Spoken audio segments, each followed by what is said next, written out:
मेरा नाम अदिति है। पेपर 1 आपका जो रहेगा और जो पूरा पेपर 2 रहेगा आपका, उसमें पूरा कंप्लीट टेक्निकल वाला पार्ट जो है वो मैं आप सभी लोगों को पढ़ा रही हूँ।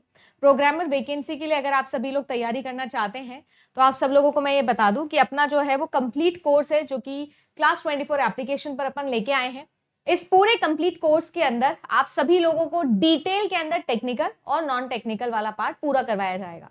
तो आप राजस्थान एग्जाम्स पे जाओगे क्लास 24 एप्लीकेशन पे, क्लास 24, ठीक है, ये एप्लीकेशन का नाम है जिस पर आप जाओगे। आरपीएससी प्रोग्रामर का कोर्स इस तरीके से आपको दिखेगा। कोर्स के फीचर्स, पूरा अबाउट कोर्स के अंदर स्केड्यूल, सारी चीजें आपको मिल जाएगी और टेक्निकल प्लस नॉन टेक्निकल की सारी क्लासेस आपको मिलेगी, है ना। 5+1 सीरीज अभी चला रखी है जिसके अंदर 5 दिन आप लोगों को मैं क्लासेस रिकॉर्ड करके दे रही हूँ और जो आप लोगों का 6th डे होता है उसमें आप लोगों का लाइव डाउट क्लियरिंग सेशन होता है जिसमें पूरा रिविजन, साथ ही साथ आप लोगों की प्रीवियस या नेट और गेट के एमसीक्यूज जो है वो होंगे। अभी इसको शुरू किए हमें 1 ही वीक हुआ है। अगर आप ज्वाइन करना चाहते हो तो 5000 इसकी फीस है, ठीक है। आपके लिए जो प्रोग्रामिंग वाला यूनिट है वो कंप्लीटली लाइव होगा क्योंकि वो मैं लाइव ही पढ़ाऊंगी। बाकी जो सेशंस मुझे ऐसा लगता है कि आप सभी लोगों को रिक्वायर्ड हैं वो मैं आपको रिकॉर्ड करके दे रही हूँ। कंप्लीट रोड मैप मैंने आपको पहली क्लास में समझा दिया था। अब मैं पूरा यूनिट वाइज, जैसे डेटाबेस मैनेजमेंट सिस्टम है उसका कंप्लीट रोड मैप अलग से आप लोगों को देती हूँ, नेटवर्किंग का अलग से आपको दूंगी। तो ये सारी की सारी चीजें अगर आप लोगों को रिक्वायर्ड है, आप कोर्स लेना चाहते हैं तो आप लोगों के लिए जो है ये कोर्स ऑलरेडी चल रहा है, ठीक है। क्लास 24 एप्लीकेशन पर आप जाके इस कोर्स को ले सकते हैं। नेक्स्ट क्वेश्चन देखो। देखो ये जो क्वेश्चन है ये थोड़ा सिचुएशन बेस्ड क्वेश्चन है। सिचुएशनल क्वेश्चंस आप लोगों से इस बार एग्जाम के अंदर आए हैं। देखो क्या कह रहा है कि आपके पास में mister X design an open source software which must comply with some criteria. Choose the false statement in the respect of the above one. Open source software बनाना है जिसका source code free of cost available होता है। No restriction of the redistribution of the software as a part or a whole. The integrity of the author's source code must be maintained. The software can be sold after distribution. Basically ICT का सवाल हो गया। आपसे मैं ये पूछूं कि जो आप लोगों का ओपन सोर्स सॉफ्टवेयर होता है क्या उसके अंदर कॉपीराइट आ सकता है? क्या इसके अंदर कॉपीराइट आ सकता है कि नहीं आ सकता है? ये मतलब उसी टाइप का क्वेश्चन है।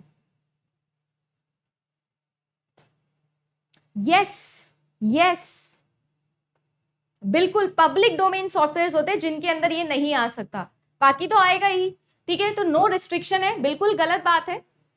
रिस्ट्रिक्शन जो है वो आप सभी लोग रिस्ट्रिक्शन जो है वो आप लोगों के लिए नहीं है किसी भी तरीके का। क्यों नहीं है? क्योंकि सोर्स कोड आपने फ्री में दे दिया है।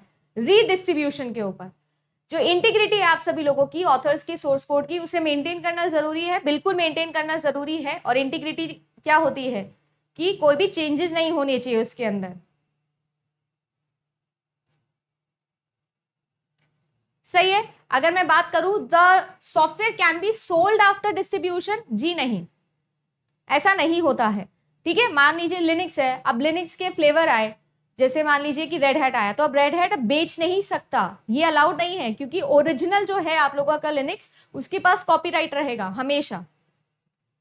तो कुल मिला के अगर मैं यहां पर पूछूं कि कौन सा स्टेटमेंट फॉल्स है तो सिर्फ सी वाला स्टेटमेंट है जो फॉल्स है। ये और ये तो बिल्कुल सही बात बोल रहे हैं, ठीक है।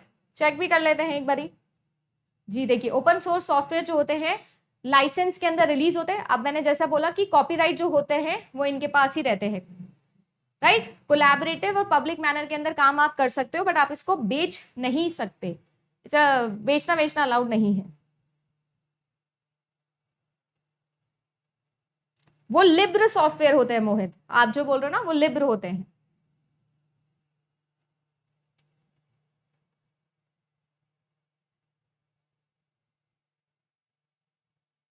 चलो नेक्स्ट चले, आगे बढ़े। आ जाओ आगे। आपसे एक मैच द कॉलम पूछा गया था। सिंबलिक एग्जीक्यूशन है, कपलिंग कोहेशन है, स्ट्रक्चर्ड सिस्टम एनालिसिस है और प्रोडक्ट की कॉम्प्लेक्सिटी है। तो सिस्टम रिक्वायरमेंट डिजाइन के अंदर होगा, सॉफ्टवेयर डिजाइन के अंदर वैलिडेशन टेक्निक में यूज होता है, सॉफ्टवेयर कॉस्ट एस्टिमेशन में यूज होता है। किसमें क्या यूज होता है ये आप सभी लोगों से पूछा जा रहा है। ऑप्शन नंबर सी, आंसर रट के बैठे हो क्या? देखो प्रोडक्ट की कॉम्प्लेक्सिटी किससे रिलेटेड हो सकती है? कॉस्ट से रिलेटेड हो सकती है, साइज से रिलेटेड हो सकती है, एफर्ट से रिलेटेड हो सकती है, स्टाफिंग भी बोल सकते हैं, है ना। तो कुल मिला के आप लोगों के सॉफ्टवेयर की कॉस्ट एस्टिमेशन को आप रिलेट कर सकते हो क्या? अगर ऐसा करोगे तो सिर्फ एक ही ऑप्शन आप लोगों को मिलेगा, that is option number 3। But आगे भी देखो, स्ट्रक्चर्ड सिस्टम एनालिसिस की बात की जा रही है, तो सिस्टम के रिक्वायरमेंट स्पेसिफिकेशन में होगा ये।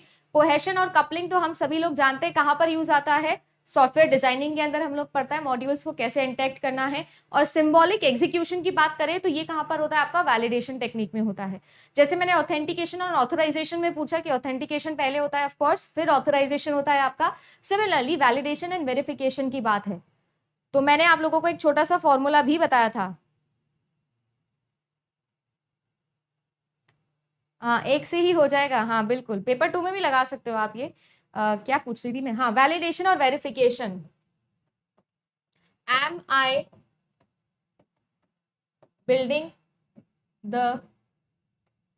प्रोडक्ट राइट, एक तो ये आएगा, है ना, या फिर आप लोगों का आ सकता है राइट प्रोडक्ट। दो चीजें हैं, वैलिडेशन और वेरिफिकेशन। अच्छा, मैं ये बोल रही हूं कि जो नीचे वाला है ना, am I building the right product, ये होगा वेरिफिकेशन, और am I building the product right, ये होगा वैलिडेशन। क्या ये मैं सही बोल रही हूं कि मैंने उल्टा बोला है? मेरा आप लोगों से ये सवाल है।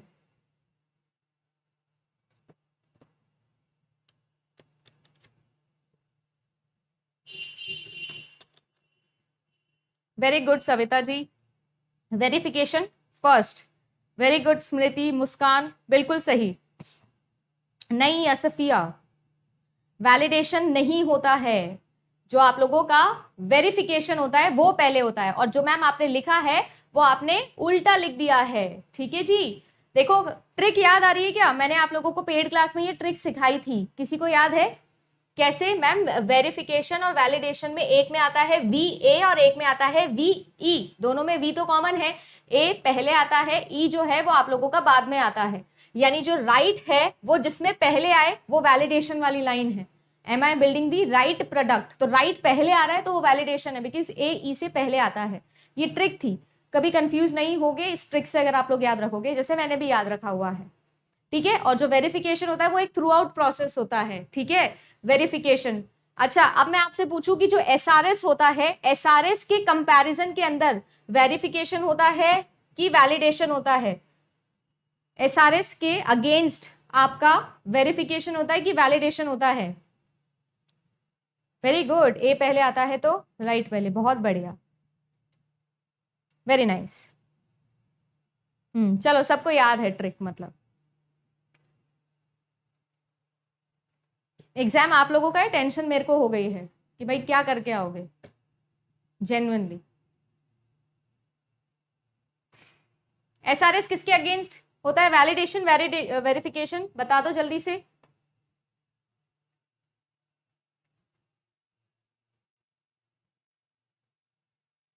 वैलिडेशन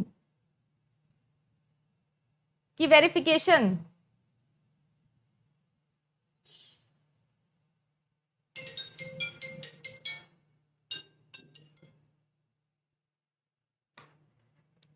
सोच लो, देखो वैलिडेशन के अगेंस्ट होगा। ठीक है, चलिए, ये तो हो गए आप लोगों के अभी जो मार्च के अंदर आपका पेपर हुआ था, है ना, फेब्रुअरी शिफ्ट जो हुई थी, जो लास्ट दिसंबर का था। अब हम लोग सॉल्व करेंगे उससे पिछले साल का 2022 के अंदर, देखो कैसे कैसे क्वेश्चंस आपके पूछे गए थे। सबसे पहला बात आपसे अभी बोला जा रहा है कि जो आप लोगों का साइज और कॉम्प्लेक्सिटी है, ये पीपल मैट्रिक्स है, प्रोजेक्ट मैट्रिक्स है, प्रोसेस मैट्रिक्स है, या प्रोडक्ट मैट्रिक्स है? अगर कोई भी पेड वाला बच्चा यहाँ पर है तो मैंने एग्जैक्टली आप लोगों को लिखकर भी बताया था कि ये कौन सा मैट्रिक्स होता है। बोलो जी।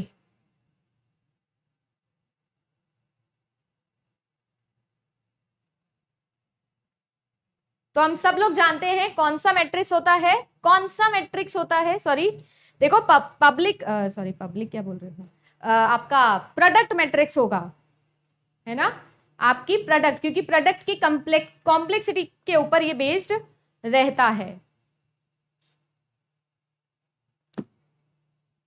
सही।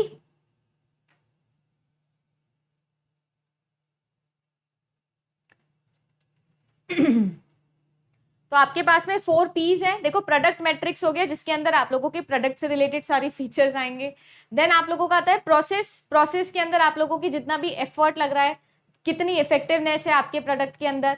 देन आपके प्रोजेक्ट मैट्रिक्स आते हैं। प्रोजेक्ट के अंदर आपकी कॉस्ट आ जाएगी, ठीक है ना, आपके कितने लोग हैं और कितने लोगों का कितना पैसा आ रहा है, ये सारी चीजें आ जाएगी। नेक्स्ट देखिए, the process to gather the software requirements from client, analyse and document is known as software engineering.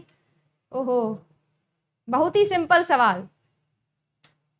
Software engineering, user engineering, requirement elicitation, requirement engineering. तो देखिए भाई, सारी चीजें एक साथ हो रही है, इसीलिए रिक्वायरमेंट इंजीनियरिंग आ जाएगा।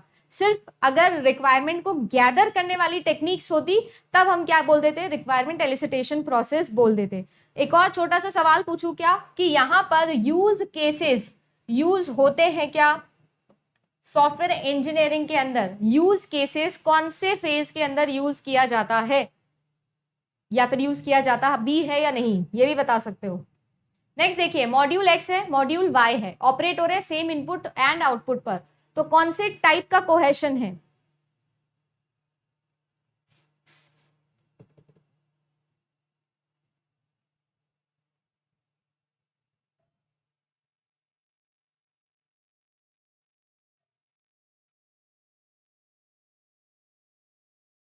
यूज होता है, कब होता है यूज? एलिसिटेशन प्रोसेस पे यूज होता है, ठीक है। अच्छा, अब मुझे एक बात बताइएगा, कोहेशन का सवाल फिर से आ गया है। हमको पता है कि एक मॉड्यूल के अंदर इंट्रा कम्युनिकेशन कैसा है, जिसमें सबसे बेस्ट टाइप का कोहेशन हमको लगता है फंक्शनल कोहेशन, और सबसे वर्स्ट टाइप का कोहेशन हमको लगता है कोइंसिडेंटल। उसके बीच में भी बहुत सारे आते हैं, जैसे कि आपको पता है हमारे पास में सबसे पहले फंक्शनल आएगा, फिर आपके लिए सीक्वेंशियल, फिर कम्युनिकेशनल, फिर प्रोसीजरल, फिर टेम्पोरल, और उसके बाद में आपका लॉजिकल और फिर कोइंसिडेंटल।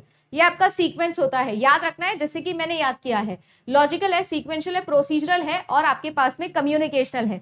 जो आप लोगों का, हाँ, कम्युनिकेशनल है, बिल्कुल। आपसे ये पूछा जा रहा है कि जो हमारे एक्स और वाई मॉड्यूल हैं वो सेम इनपुट और सेम आउटपुट पर क्या कर रहे हैं, काम कर रहे हैं, तो ये कौन से टाइप का है? एक्सटर्नल एनवायरनमेंट से जो कम्युनिकेशन है वो सेम है, इसीलिए ये कैसे है मैम, कम्युनिकेशनल कोहेशन है। लॉजिकल कौन सा होगा या कब होगा? वेरी गुड, कम्युनिकेशनल होगा यहाँ पर। लॉजिकल कब होगा? जब सारे के सारे पार्ट लॉजिकली एक दूसरे से रिलेटेड हो, फंक्शनली एक दूसरे से रिलेटेड ना हो। सीक्वेंशियल, एक का जो आउटपुट है दूसरे के इनपुट के जैसा काम करे। प्रोसीजरल, जो सारे के सारे मिलके किसी एक प्रोसीजर को क्या करते हो, फॉलो करते हो, ऑर्डर ऑफ एग्जीक्यूशन जिनके अंदर दिखता हो।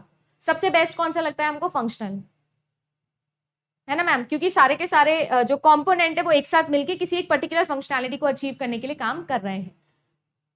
यही बता रहे थे, हाँ जी, ठीक है। देखो, फंक्शनल हो गया, सीक्वेंशियल होगा, कम्युनिकेशनल हो गया, प्रोसीजरल हो गया आप लोगों का, ठीक है, टेम्पोरल हो गया, लॉजिकल हो गया और कोइंसिडेंटल हो गया।